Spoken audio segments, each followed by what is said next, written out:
For millennia, the history of humanity has been told by those who hold the power to write it. But what if the official narrative is incomplete?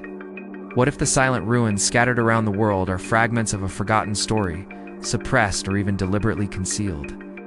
Today, we dive into one of the most intriguing and controversial themes in alternative knowledge: lost civilizations and their forgotten technologies. A journey through ancient stones, forbidden maps, ruins that defy historical logic, and technologies that even today's am unattainable. Humanity's collective amnesia.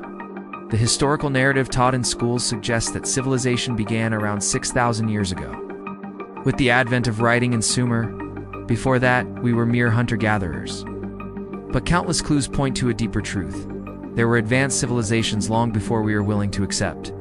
Traditions across various cultures speak of earlier ages: Atlantis, Lemuria, realms that thrived in wisdom, science, and spirituality. These civilizations not only existed, but may have been technologically superior in certain aspects compared to us today. But how did they vanish? And why are so few traces left behind? Atlantis. Between myth and code, the story of Atlantis first appeared in the 4th century BCE, written by the philosopher Plato in his dialogues Timaeus and Crios.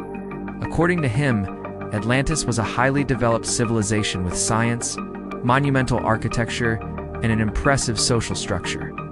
Its power grew so much that the gods decided to destroy it. A cataclysm of global proportions submerged it beneath the ocean. Skeptics argue it's just an allegory. But how do we explain the similarities between the Atlantis myth and flood legends present in nearly every ancient culture? The Great Flood is referenced in Sumerian texts, the Bible, the Hindu Vedas, and South American indigenous traditions. Was Plato transmitting a veiled truth? What if, instead of a moral fable, he was passing on knowledge that survived the ages through oral initiatic traditions, traces of a global civilization? Megaliths and cyclopean structures are found on every continent: Egypt, Peru, Turkey, Indonesia, Japan, Lebanon. Some of these constructions defy modern engineering logic. How did so-called primitive civilizations move 800-ton blocks with such precision? Baalbek in Lebanon holds the largest hewn stones in the world, placed with millimetric accuracy. In Sacsayhuaman, Peru, massive irregular stones fit together like a 3D puzzle without mortar. Their joints are so perfect a knife blade can't fit between them. The question remains, how? With stone hammers, ropes, and logs? Or was another now-lost technology involved? Sound and levitation technology.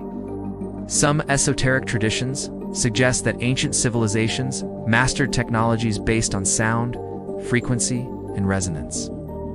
Egyptologists Abd el-Hakim Oyan and other independent researchers propose that the ancients used sound vibrations to move massive stones, temporarily altering their weight. In Tibetan culture, there are reports of monks using sacred chants and drums to levitate stones to great heights.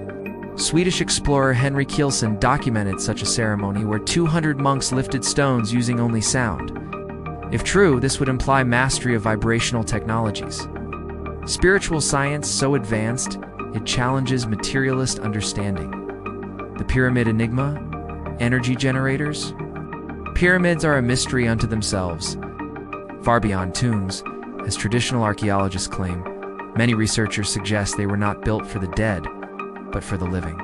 The Great Pyramid of Giza, for example, contains no hieroglyphs inside. A strange anomaly for a culture obsessed with recording everything. Its location aligns with the cardinal points with astonishing precision. Its internal design resembles acoustic resonance systems.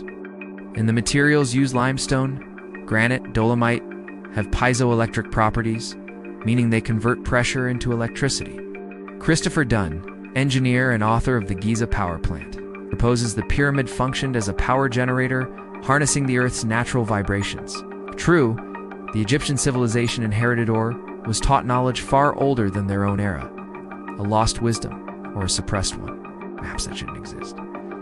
Another intriguing mystery lies in ancient maps that depict lands supposedly unknown at the time. The Piri race map, dated to 1513, shows Antarctica without ice. Its coast drawn with a precision only possible with modern satellite technology.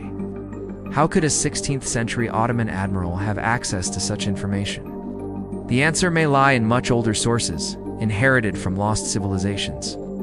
The map itself carries a note claiming it was compiled from very ancient sources. This reinforces the theory that a lineage of knowledge survived through secret maps, hidden libraries, and initiatic traditions. The submerged ruins of Yonaguni.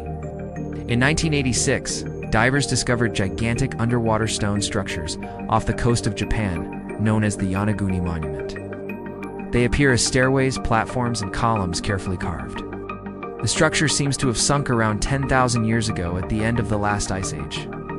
Mainstream science claims they're natural formations, but independent geologists like Dr. Masaki Kimura assert that the cut marks are clearly artificial. This would place the construction in an era when, according to orthodox archaeology, humanity had not yet developed agriculture.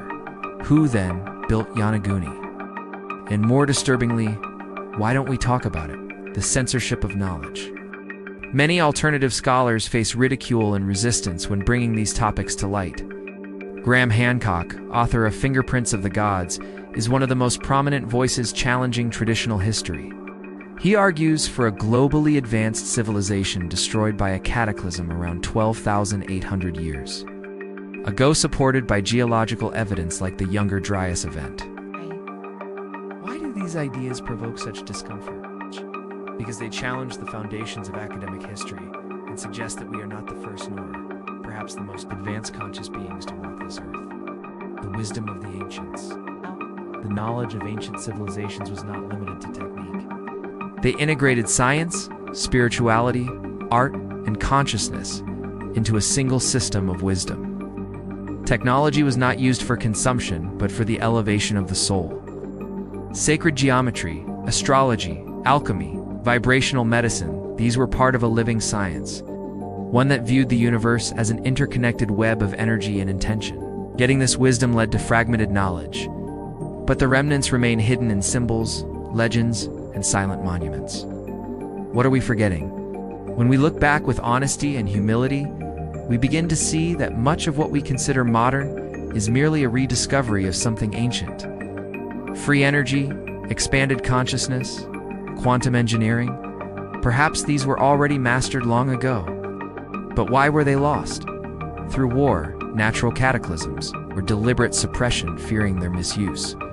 History is filled with erasures, burned libraries, destroyed codices, annihilated cultures. Yet truth never disappears completely. It survives in fragments, waiting for those with eyes to see and the courage to ask. Decoding what was hidden. If you've made it this far, it's because you know there's more than we're told. Lost civilizations and forgotten technologies are not just archaeological curiosities. They are a reminder that humanity once was more than it is today, and could be again. The question remains, are we ready to reclaim that legacy? Perhaps true awakening lies not only in looking to the future with hope, but in looking to the past with reverence, and remembering that what was lost can still be found. If you enjoyed this video, make sure to watch this next one. Thanks for watching, and I'll see you in the next one.